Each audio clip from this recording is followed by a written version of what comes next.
امتى وفين حصلت قصة سجين زيندا؟ يا ترى in England في إنجلترا in the 19th century في القرن ال 19؟ يا ترى in روتينيا in the 20th century في روتينيا في القرن العشرين؟ طبعا هي حصلت في روتينيا، تمام، ولكن مش في القرن العشرين، في القرن الايه 19. يبقى A و B غلط.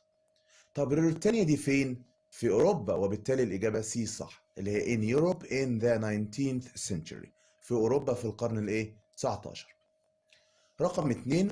Why didn't رودolf راسندل work؟ ليه رودolf راسندل ما كانش عايز يشتغل؟ كلنا عارفين ان هو ايه، ما كانش عايز يشتغل، ما كانش محتاج للشغل ده، كان معاه فلوس كتير، وبالتالي مش هتبقى he was disabled يعني هو كان معاق، ولا he was poor كان فقير، ولا he couldn't find a job يعني ما كانش لاقي وظيفة. الإجابة تبقى he didn't need to work. رقم 3. Why did راسندل decide to walk through the forest the next day؟ ليه راسندل قرر انه يمشي عبر الغابة اليوم التالي؟ يا ترى to see the castle and meet the king عشان يشوف القلعة ويقابل الملك؟ تمام. يا ترى to hunt animals يصطاد حيوانات؟ لا خالص. to hide from the innkeeper عشان يستخبى من صاحبة الحانة؟ لا طبعا. to search for his lost friend عشان يدور على صديقه المفقود؟ لا طبعا، يبقى الاختيار A اللي صح to see the castle and meet the king. رقم 4. What did راسندل tell his family about his plans for the next 6 months؟ راسندل قال لعيلته ايه عن خططه للست شهور اللي جايين اللي هم قبل الوظيفة؟ يا ترى he would travel to روتينيا، قال لهم هيسافر روتينيا؟ لا، هو في الحقيقة كان هيسافر روتينيا، ولكن ما كانش ينفع يقول لهم، تمام. B he would go to the Alps، طبعا هو اخترع لهم انه هيروح الألبس على اساس انه يكتب كتاب هناك عن المشكلات الاجتماعية وكده، يبقى الإجابة B فعلا، تمام.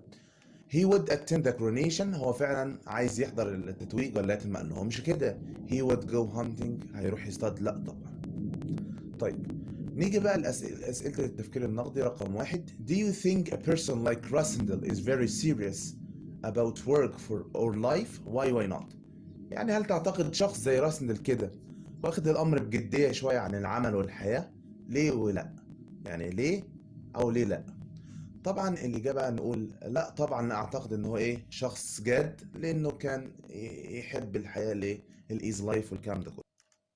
يبقى نقول no I don't think so، لا أعتقد هذا، because he wanted لأنه أراد to live an easy life، يعيش حياة إيه، سهلة. he didn't want to work، ما كانش عايز يشتغل as he had enough money، لأنه كان معاه فلوس كافية.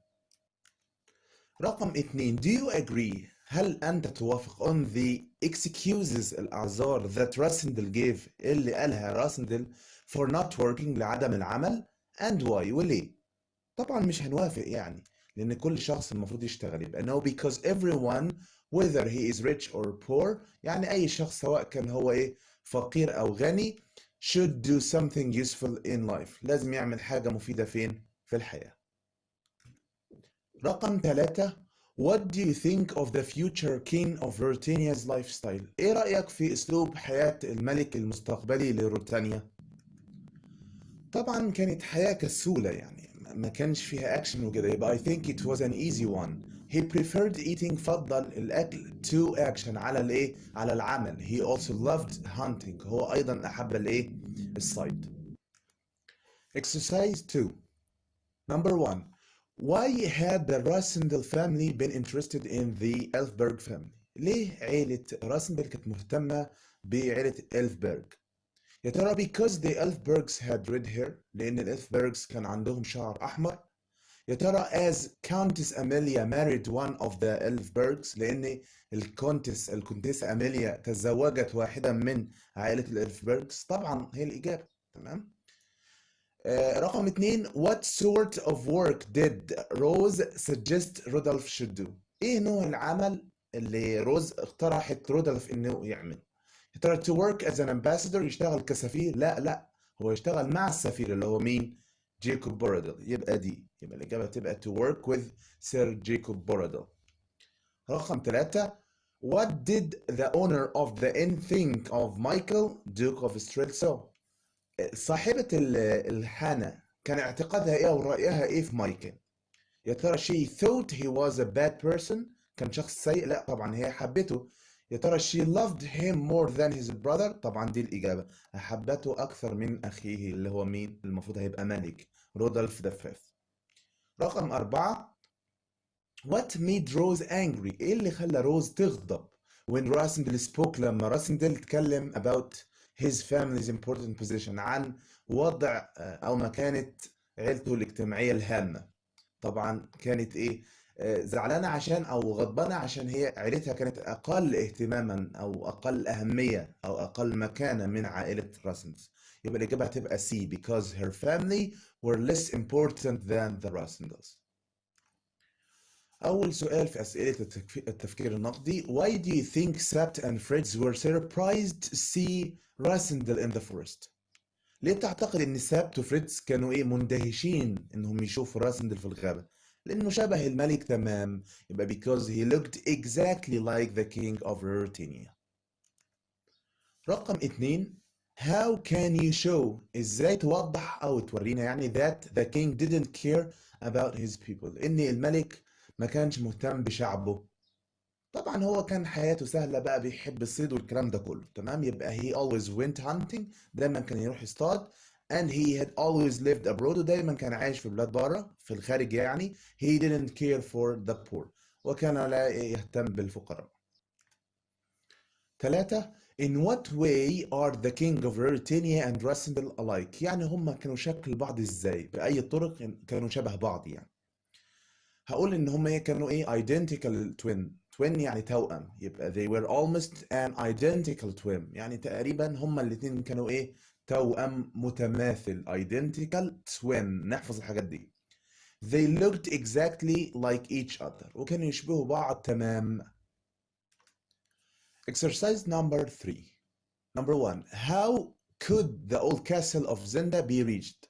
يعني ازاي يمكن الوصول الى القلعة القديمة لزيندا؟ طبعا باي drawbridge اللي هي الكوبري المتحرك، ما كانش سلم ولا طائرة ولا درجات سلم، تمام.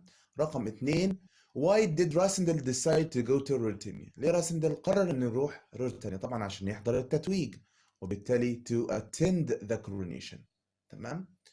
ما هو اي نعم ذكر انهم مهتمين بالكاونتس اميليا، ولكن هو مش رايح عشانها، هو اتكلم عن العيلة دايما في اهتمامه وكده، وبالتالي ايه قال بالمرة اروح هناك، تمام. لكن الهدف الرئيسي والغرض الرئيسي من الزيارة ايه to attend the coronation اللي هو حضور التتويج. رقم 3. why did the innkeeper like Duke Michael more than the king؟ ليه صاحبة الحانة او الفندق الصغير ده كانت بتحب الدوك مايكل اكتر من الملك؟ because he cared for the Rutenians، لانه اهتم بالروتينيين طبعا. because he had a good mansion، عشان عنده قصر حلو او بيت فخم كده، لا طبعا. she wanted to marry him، لا طبعا دي هي اصلا كبيره في السن مش عايزه تتجوز خالص. he was greedy، هو كان طماع، طبعا الاجابه because he cared for the Rutenians، اهتم بالروتينيين. طيب رقم 4. Rose was angry with Rodolph، روز كانت غضبانه من رودolph at breakfast على الفطار because لأن بقى he insulted her husband، لأنه هو أساء لزوجها، لا طبعا. he ate in a very bad way، كان بياكل بطريقة وحشة، لا طبعا خلاص ما اتكلمتش عن كده خالص. he was active، كان نشيط، لا طبعا. يبقى الإجابة تبقى دي he didn't do anything useful work، لأنه ما كانش بيعمل أي حاجة مفيدة. رقم 1 في التفكير النقدي. why do you think Johan was surprised when he saw Rasindel in the inn؟ في اعتقادك ليه جوهان كان مندهش لما شاف راسندل في الحانة أو الفندق الصغير؟ لأنه كان شبه الملك بالظبط، يبقى because راسندل looked exactly like the king of Ruritania. رقم 2. what do you think of Rudolph Rasendel's lifestyle؟ why؟ بيقول لك إيه رأيك في حياة رودolph راسندل، أسلوب أو نمط الحياة بتاعه؟ وليه بقى تعتقد كده يعني؟ هنقول مثلا الحياة بتاعته كانت ايه كسولة، ما فيهاش ايه ما فيهاش activities، تمام. وليه بقى نقول؟ لان he didn't do anything useful، تمام. يبقى it was a lazy one، he didn't do anything او anything useful او any useful work، الاتنين صح. رقم 3. روبرت راسندل had a sense of duty، explain. روبرت راسندل كان لديه حس واجب، يعني عايز يعمل الواجبات بتاعته، اشرح ذلك. طبعا هو كان المكانة بتاعته في المجتمع، هو كان لورد بيرلستون، تمام. وبالتالي المكانة بتاعته كانت تجلب له ايه؟ مسؤوليات. فهنقولها he knew his position، عرف أن منصبه in society في المجتمع brought with it، أحضر معه responsibilities اللي هي المسؤوليات. Exercise number 4. Number 1. What did Johan do when he saw Rasindel in the inn? جوهان عمل ايه لما شاف راسندل في الفندق الصغير؟ يا ترى he hugged راسندل يعني حضنه، ولا he stepped back in surprise رجع خطوة لورا وهو مندهش كده، ولا he took off his shoes يعني خلع حذائه، ولا he kissed راسندل's hand ولا قبل ايد راسندل؟ طبعا he stepped back in surprise يعني رجع خطوة لورا كده في دهشة. رقم 2. What made Rose praise راسندل؟ ايه اللي خلى روز تمدح راسندل لما وافق انه ايه يقبل الوظيفة او يروح الوظيفة؟ يبقى as he accepted the job اللي هو اختيار ايه. as he decided to get married قرر انه يتجوز؟ لا طبعا. as he became an ambassador عشان هو بقى سفير؟ لا طبعا. as his family was rich لان عيلته كانت غنية؟ لا طبعا. طيب رقم 3. the people of Ruritania شعب روتانيا liked دوك مايكل، أحب الدوك مايكل because لأن ماله بقى؟ he was ambitious كان طموحا، he wanted the throne أراد السلطة أو العرش، he'd always lived abroad دايما كان عايش بره؟ لا طبعا. he'd always lived with them دايما كان عايش وسطهم؟ طبعا دي الإجابة. رقم 4. why didn't Rasindel tell George Featherly that he was going to Ruritania؟ ليه راسندل ما قالش لجورج فيدرلي ان هو ناوي يروح ايه او كان رايح روتينيا؟ طبعا عشان كده تبقى ايه المعلومات في الجرائد والكلام ده كله. يبقى الاختيار ايه اللي هو راسندل didn't want the news، ما كانش عايز الاخبار to be in the newspaper تبقى في الجرايد، طبعا عشان اخوه هيعرف الكلام ده كله. طيب نيجي بقى لأسئلة التفكير النقدي. رقم 1. What do you think of Rose's way of persuasion؟ ايه رأيك في طريقة اقناع روز؟ طبعا نفس الكلام اللي اتقال في النص بالظبط، ان كان ليها طريقة كده في اقناع الناس صعب انك ايه او مستحيل انك ترفضها، وبالتالي الاجابة تبقى she had a way of asking people to do things. يبقى نحفظ الجملة دي مهمة جدا. she had a way of asking people she had a way of asking people to do things يعني كان عندها طريقة كده انها تطلب من الناس انه يعملوا الحاجة او يعملوا حاجات that was impossible to refuse اللي كان مستحيل انه يرفضوها او الطريقة ترفض يعني. رقم 2. why do you think the king's lifestyle and that of Rasendel's are alike؟ ليه تعتقد ان اسلوب حياة او نمط حياة الملك وراسندل كانوا متشابهين؟ لان هما الاتنين كانوا يحبوا الحياة الايه السهلة. هتقول ايه because both of them loved to live an easy life، الاتنين حبوا يعيشوا حياة سهلة. رقم 3. why do you think دوك مايكل؟ ليه تعتقد ان دوك مايكل defended حصن the castle of زيندا قلعة زيندا well جيدا؟ ليه حصنها؟ عشان الناس ما تشوفش الحاجات الوحشة اللي بيعملها، حاجات الشر. بنقول so that no one would enter it حتى لا يدخلها أحد and see the evil deeds ويرى أعمال الشر see the evil deeds he was doing there التي كان يفعلها هناك.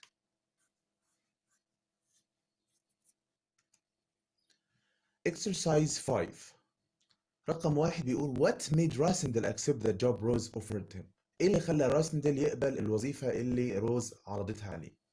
يا ترى the job sounded quite interesting لان الوظيفة بادت وكأنها ايه شيقة؟ هو قال كده بالنص، هو قال كده بالنص، يبقى دي الإجابة تمام. لو كملنا هيبقى الباقي غلط طبعا. the job would make him famous، لا هو بالفعل مشهور يعني.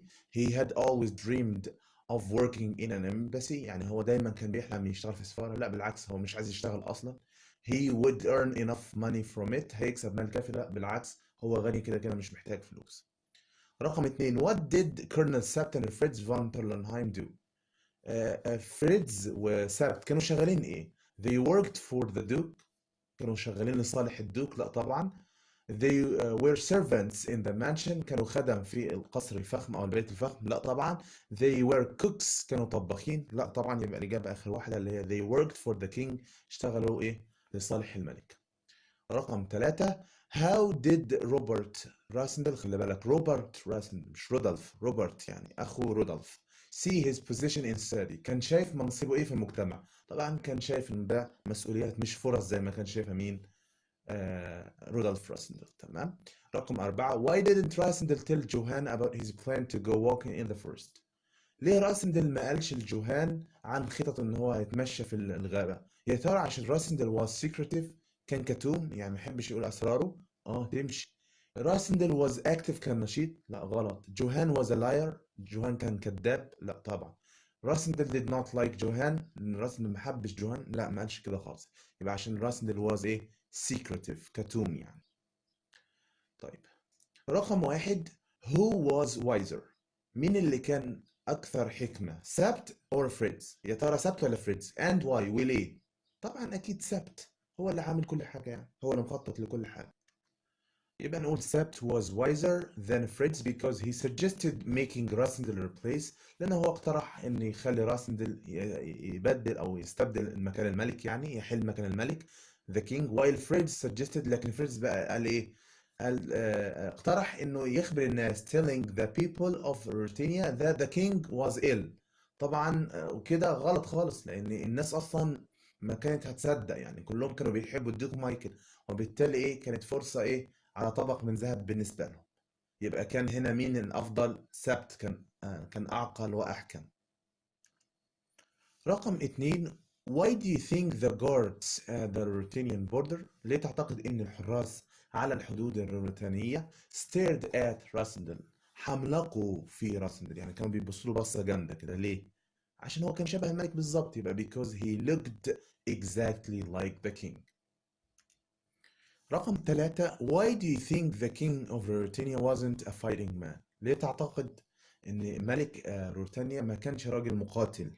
لان كان بيحب الحياة السهلة والصيد والكلام ده كله. تمام.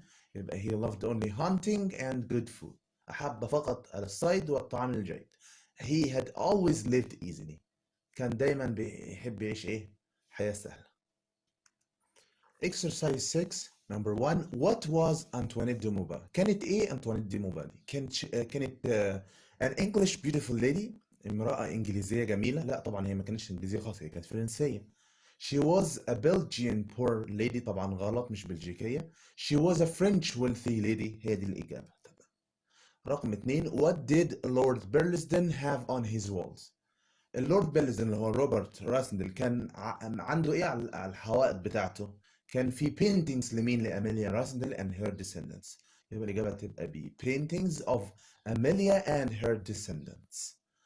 رقم 3 what were most of the Elfbergs like؟ يعني كان شكلهم ايه أغلبيتهم؟ الإلفبرج اللي هي العيلة الحاكمة في بريطانيا كانوا ايه؟ شعرهم أحمر وايه؟ وأنفهم مدببة، يبقى red hair and straight noses. رقم 4 why was the future king unknown to the people of Ruritania؟ ليه الملك المستقبلي مش معروف للناس بتوع روريتانيا؟ لأنه هو دايما كان عايش بره، يبقى he'd always lived abroad، اللي هي دي he'd always lived abroad. رقم 1 do you think Rudolf Ellsberg and Rudolf Rasmussen had identical personalities؟ هل تعتقد أن رودolf إلفبرج ورودolf راسندل كان لديهم نفس الشخصيات أو شخصيات متمثلة؟ why not؟ طبعا هما كانوا شبه بعض في كل حاجة، ولكن مش identical أوي، بالذات في البيرسوناليتيز. وخلي بالك هنا بيقول إيه؟ personalities، شخصياتهم كانت مختلفة تماما. واحد بيحب الحياة السهلة، هما الاتنين بيحبوا الحياة السهلة، ولكن في حتة مختلفين فيها تماما. إن رودolf راسندل كان fighting man، لكن التاني لا. يبقى نقول no because رودolf راسندل had more fighting skills than the king. لا، لأن رودolf راسندل كان عنده إيه؟ مهارات قتال أكتر من الملك. رقم 2 راسندل was jobless أو idle. illustrate عاطل، يعني راسندل كان عاطل ما عندوش وظيفة. illustrate علل. هقول he didn't do anything useful، ما عملش أي حاجة، والتعليل بقى because he justified that، لأنه برر الكلام ده بأنه إيه؟ he had enough money to do anything، كان عنده المال الكافي إنه يعمل أي حاجة. رقم 3 how were the innkeeper and her daughter different؟ كيف كانوا أو كان innkeeper اللي هي صاحبة الحانة الفندق الصغير وابنتيها أو بنتها، هنا واحدة بس her daughter different، مختلفين. هما الاثنين كانتا مختلفتان في إيه؟ do you think and why؟ طبعا أعتقد ذلك لأنه واحدة كانت بتحب مايكل، واحدة بتحب مين؟ رودولف إلفبرغ. تمام، يبقى the innkeeper supported Michael and wanted him to be the king. صاحبة الفندق دعمت مايكل وكانت عايزاه يبقى الملك، ولكن بنتها her daughter didn't like him. she liked مين؟ هي أحبت مين؟ رودولف إلفبرغ أو رودولف the fifth because he had red hair، لأن شعره كان أحمر. Exercise 7. Number 1. What did Rose blame or criticize Rudolph Rassendyll for? روز لامت أو نقدت رودولف راسندل على إيه؟ يا ترى not getting married yet، ما اتجوزش لسه، لا طبعا. not having enough money، لا طبعا معاه كتير. not looking like her، لأنه مش شكلها يعني مثلا. not doing any work، لأنه ما بيعملش أي عمل، طبعا دي الإجابة. رقم 2. the coronation was going to take place in، التتويج كان هيحصل فين؟ روريتانيا طبعا. فرانس لا طبعا. انجلاند لا طبعا. زيندا لا طبعا، هو كان في ستورسو تحديدا يعني لو احنا اتكلمنا عن البلاد اللي جوه روريتانيا، يبقى روريتانيا الاجابه. رقم 3. what does it mean that Fritz and Rassendel were both officers؟ ده كان يعني ايه معنى الكلام ده؟ ان فريدز وراسندل الاثنين كانوا ضباط. يا ترى they would hate each other، يبقى كده هيكرهوا بعض؟ لا طبعا. يا ترى they would work for the king، هيشتغلوا لصالح الملك؟ لا، مفيش الكلام ده. they would meet the duke، هيقابلوا الدوك، إيه علاقة ده بده؟ لا، يبقى الإجابة they would understand each other، يعني الاتنين زي بعض، الاتنين ضباط هيفهموا بعض. رقم 4. in what way is Rudolph Rassendyll like the king؟ بأي طريقة رودولف راسندل شبه الملك؟ they both lived easily، الاتنين أحبوا المعيشة السهلة؟ طبعا. they were bad people، لا طبعا. they liked fighting، أحبوا القتال؟ لا طبعا، ده ممكن رودولف راسندل لكن الملك لا. they are both English، الاتنين إنجليزيين؟ لا، ده واحد روتينيان وواحد إيه English، اللي هو مين؟ رودولف راسندل. يبقى الإجابة تبقى they both lived easily.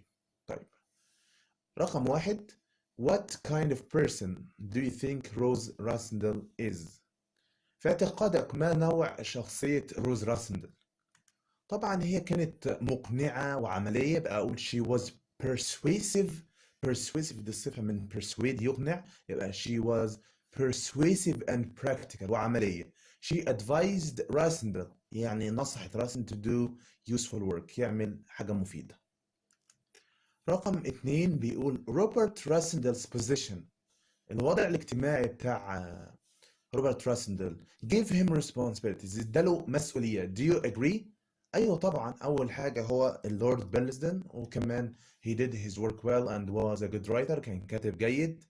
ممكن اقول he was a good politician برضه، تمام. and he knew his responsibilities.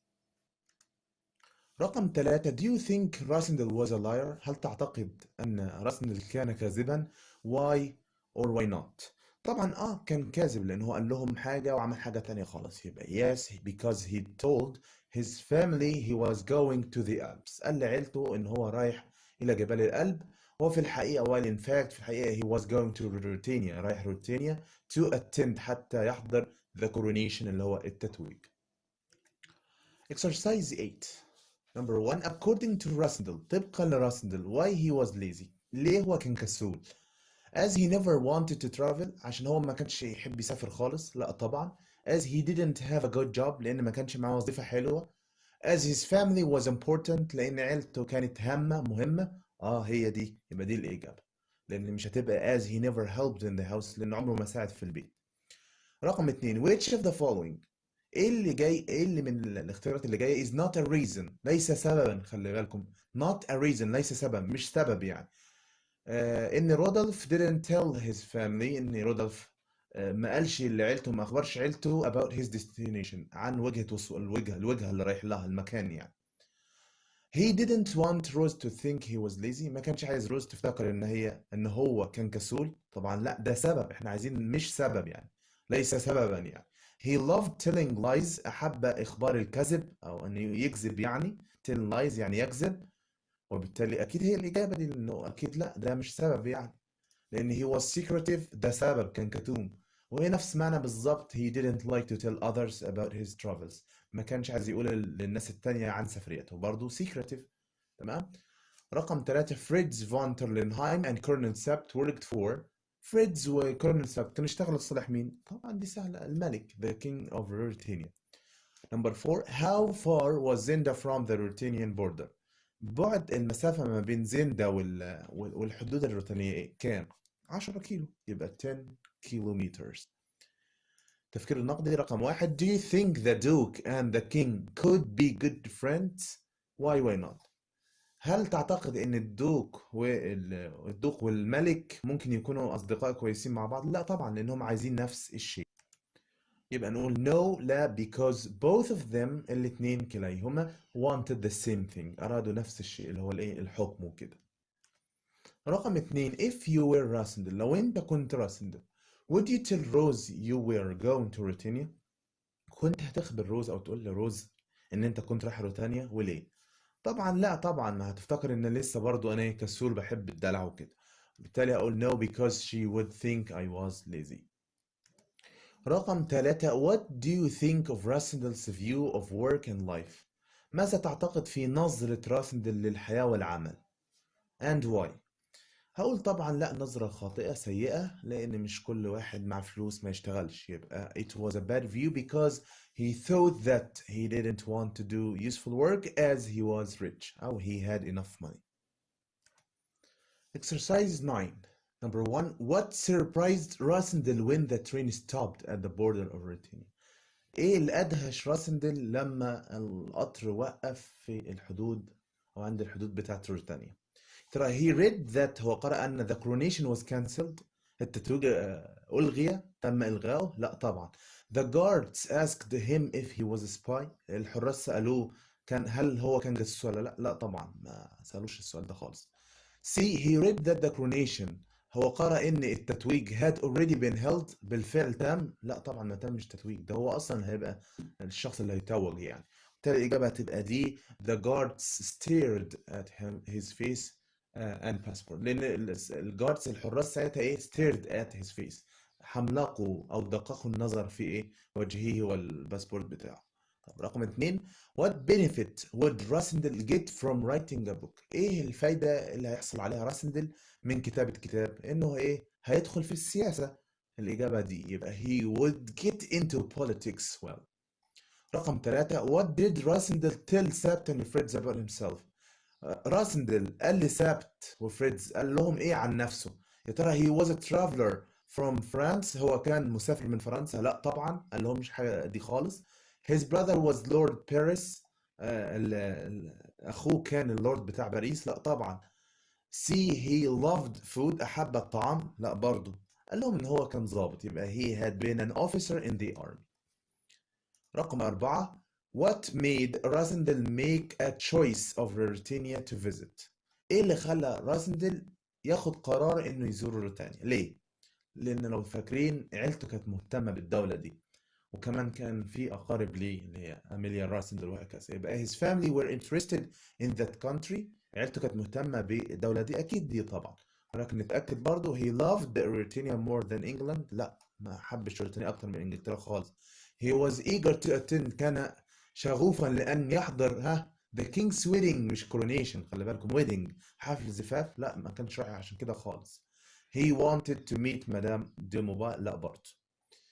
رقم 1 في التفكير النقدي راسندل liked to have an easy life explain، راسندل أحب أن يكون لديه حياة سهلة، اشرح ذلك. طبعا إجابة السؤال دي اتكررت كتير، هقول he didn't do anything anything useful أو any useful work، he loved traveling and enjoying himself، كان يحب السفر ويمتع نفسه كده.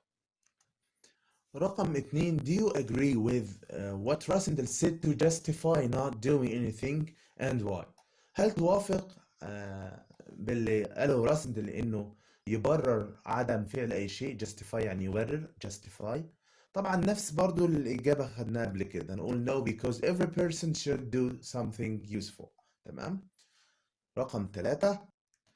the innkeeper and her older daughter، صاحبة الفندق وبنتها الكبيرة had different views، كانوا لديهم ايه وجهات نظر مختلفة of the duke، من ناحية الدوك. illustrate برضو نفس الجملة خدناها قبل كده، the innkeeper loved the duke and respected him but her daughter didn't، واحنا زودنا قلنا she supported him because he was almost living among them، كان دايما عايش وسطيهم، يعني تقريبا كان عايش وسطيهم وكده، لكن البنت كانت بقى بتكره مين؟ بتكره الدوك مايكل، وبتحب مين بقى؟ she loved the king أو the future king because he had